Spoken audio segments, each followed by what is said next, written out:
It's really about getting good at something. Alex Garden, Video Game Developer of the Year, said the best chance you had to be successful is to put your nose down on something and get damn good at it. And I think that's a really important point. Every successful person I talk to is really, really good at doing one thing. So how do we improve and get good? Well, there's no magic. It's all about practice. As the great Mahatma Gandhi once said, an ounce of practice is worth more than tons of preaching. When Lance Armstrong was asked how he won the Tour de France for the 7th time, he said the difference is that my team practices 12 months of the year, not 3 or 4 like the other teams. And my wife Biba and I got to see just how hard Lance does practice. We were in Hawaii on a bike trip 2 Christmases ago. And we heard that Lance was practicing there, followed by his trainer in a white BMW. And sure enough, on the last day of our ride, we were in the van with the bikes on top going to the start of our ride that day. And off in the distance, we saw a white BMW coming towards us with a very fast cyclist wearing a very zippy helmet. And it was Lance Armstrong. And when he saw the bikes on top of our van, he waved. Now, it was New Year's Day. Everybody else in Hawaii was lying on the beach recovering from New Year's Eve. And there's Lance at 5 o'clock in the morning, out in the middle of nowhere, all by himself, just pedaling his butt off. And that's why he's so good. Practice is all about reps, or repeating the same thing over and over again. Astronauts do reps. Story Musgrave, the first astronaut to fly 6 space shuttles, said to me, I'd repeat exercises so many times the machines exceeded their limits and broke. Great chefs do reps. Julia Child once said, I did my strawberry souffle at least 28 times before I finally conquered it. And runners, of course, do reps. Nakao Takahashi, the first woman to break the 2:20 marathon barrier, says, my highest mileage was running 70 to 80 kilometers a day. That's a lot of reps. Now, another way to improve is to sweat the details. Some of you might remember a book a few years ago called Don't Sweat the Small Stuff. It was actually a pretty good book. But I'm here to tell you the whole concept of not sweating the small stuff is bullshit. If you want to be successful, you do have to sweat the small stuff. Steve Jobs, who recently passed away, was into details. I know Don Lindsay, who worked with Steve for decades, and he said Steve would critique an icon on the screen, colors and typography right down to the pixel level. And so details were really important to him. And I've discovered my own little example of details last summer. I was driving along and I was stopped at an intersection. And there was a truck in front of me with a sign on the back. I'm sitting there thinking, what is the Rapist Medical Center? And then finally, as the truck took off, I got it. Here's how it should have looked.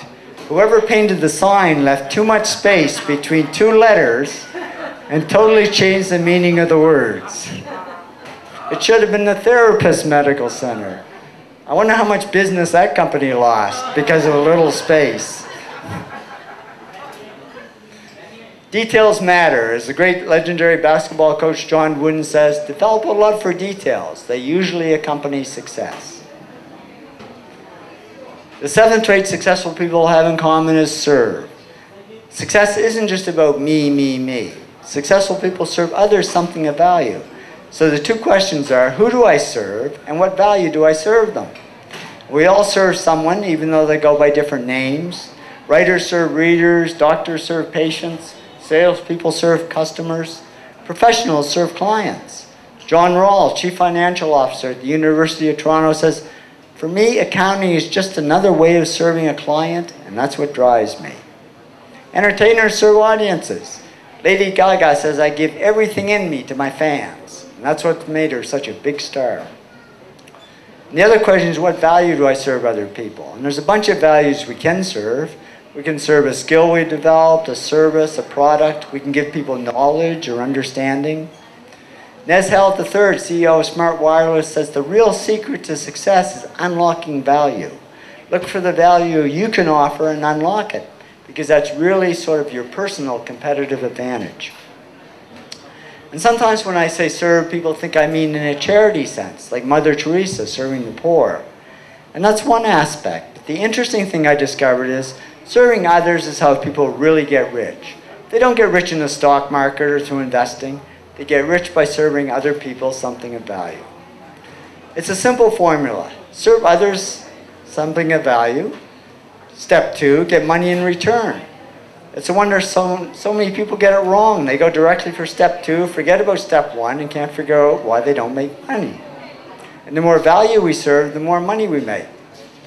Just look at a list of billionaires. They all got rich by serving us something of value. Whether it's Bill Gates serving software we value, the Google founders a way to search the web, Sam Walton serving his discounts at Walmart, or Martha Stewart serving his homemaking tips. Martha said to me, I came to people with useful information, valuable ideas and products. There's the word value, and that's what made Martha America's first female self-made billionaire. So how do we become better servers? Well, in the book I show a number of different ways, and one way is to put yourself in other people's shoes. When I asked Ben Cohen over coffee and ice cream what helped him succeed, he said, I think I'm good at being able to put myself in the shoes of my consumer. And he might have said their stomachs because he came up with all the Ben & Jerry's ice cream flavors. Another way to become a better server is to be able to put your ego aside. Now, I'm not saying ego's all bad, because you've got to have some ego, because that's the part that says, hey, I can do this.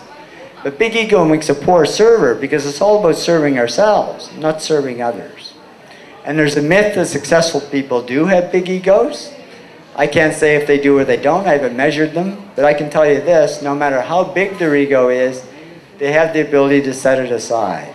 And it's interesting that the bigger the name that I interview, the smaller the apparent ego seems to be.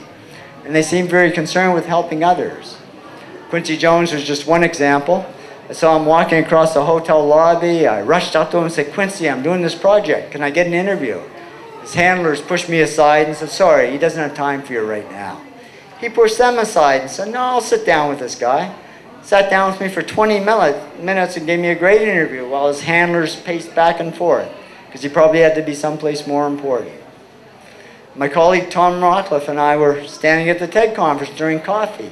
Tom said, aren't you going to go interview Martha? I looked up, there was Martha Stewart, not 10 feet in front of me. But I didn't recognize her because she didn't look like the media Martha. She looked like the everyday Martha. No makeup, no entourage, no fancy wardrobe, just jeans and a t-shirt, standing there by herself on her cell phone. I was nervous, I heard she was tough. I think the reality is by serving others in lots of little ways, nice guys finish first. The 8th trait successful people have in common is persist. We've got to persist through time because there is no overnight success. The number that keeps popping up in my research to succeed at anything is 10 years. It takes 10 years for dancers to develop, surgeons to be trained, or it takes 10 years for surfers to ride those big waves that we see on TV.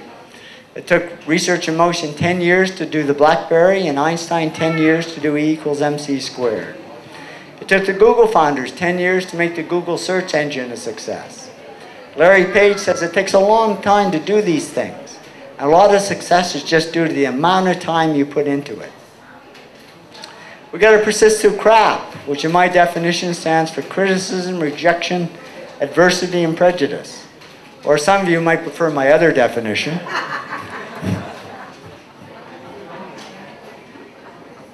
Criticism is a big one, and because the more successful you are, the more you'll be criticized. Debbie Fields was criticized when she started a cookie business.